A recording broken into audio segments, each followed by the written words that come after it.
Okay, everybody. I think I've given enough time for the delay, so we can begin now.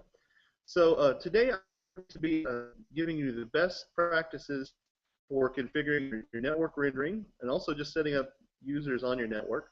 This is geared towards the IT folks primarily, but I think this information is useful for everybody to understand how the dashboard will work on your network.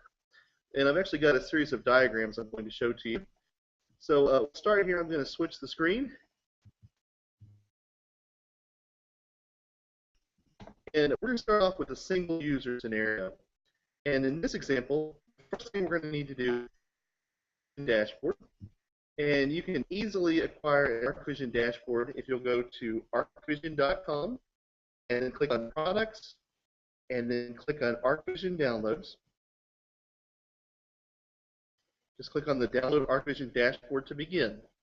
Now, if you're the only person using the ArchVision dashboard, the process is really easy.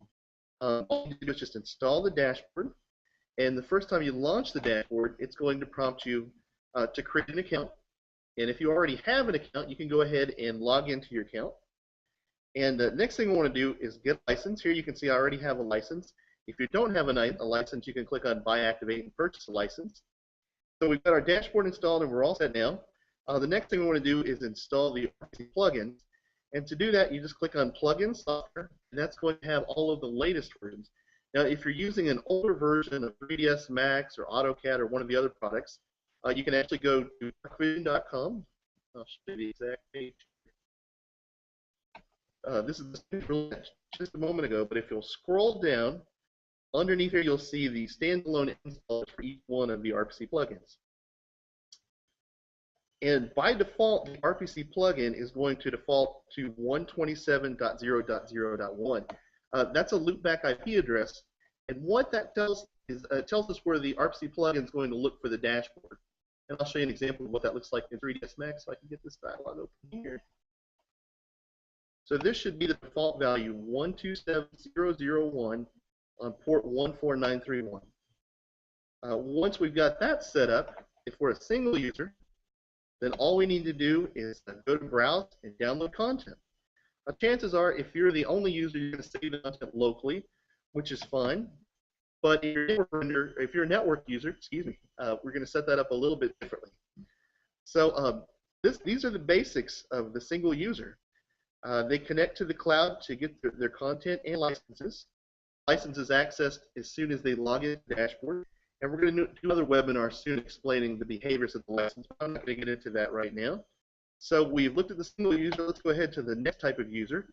And this would be a user who's also using network render nodes.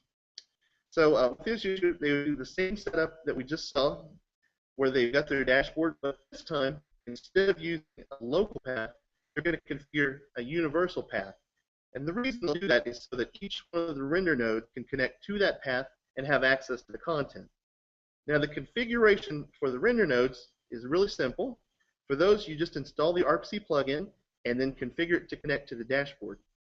And for this configuration, we actually have a special page we've set up just for your IT manager so that they can easily get access to all of these plugins without having to install a dashboard, log in, and download the plugins. For this, all they need to do is go back to the same page we downloaded the dashboard on, and up here at the top, there's a click here for network deployment options.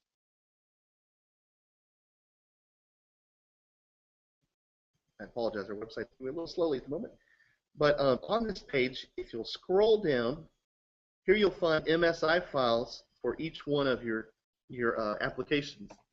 For this example, you'd want to download the 3ds Max, one of these MSI files. If you're using a special installer software, you can just package this MSI file and deploy it out to each one of the users. So that's pretty much it for using the render nodes. We've got the render nodes have the RPC plugin installed, and they're configured to connect to the dashboard. The dashboard is getting its license from the cloud, so the render nodes are independent from the licensing. As long as the person submitting the job, that workstation has a license, each one of those render nodes is going to know that they're licensed and render without any watermarks. So now we'll get to the next setup, and this one's a little bit more complicated, but for users in large environments, the benefits of this are really useful. This would be the dashboard running as a service.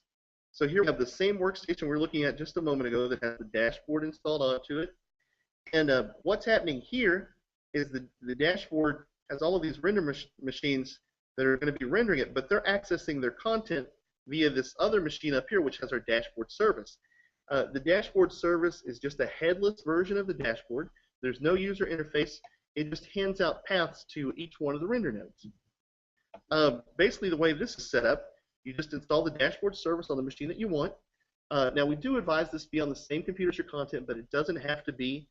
Any valid universal path that all of the render nodes can see will work just perfectly. So for each one of these render nodes, there are some files you can copy over and automate this process considerably. And for instructions on that, I'm actually going to direct you to the deployment page we were looking at just a moment ago.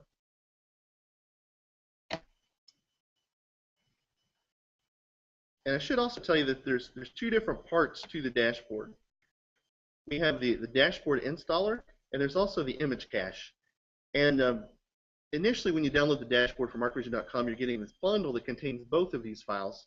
The image cache is just a collection of the thumbnails that loads up in the dashboard on launch. But we give these to your administrators so they can push these out however they need. And here's also where you download the dashboard service tool. So that's pretty much all there is to configuring the network. Some of the pitfalls users do run into is permissions. In order for, I'm going to turn the camera on myself. In order for all of the content to be renderable, it has to be accessible at render time. And a lot of times people will go to render and they'll get missing content. And the reason for that is because the user they're logged in simply can't access that content directory. Let's see, what else can I tell you about network render with the dashboard? I think this is pretty much everything you need to know to get started. So as always, if you have any questions at all, don't hesitate, just give me a call. You can reach me at 859-252-3118. I'm at extension 103. You can also join me in the live chat online, support at ArchVision.com, or submit a support ticket, and we'll gladly assist you with anything ArchVision related. Thanks so much for joining us for this short presentation, and if you ever have any questions at all, we look forward to hearing from you. Have a great day.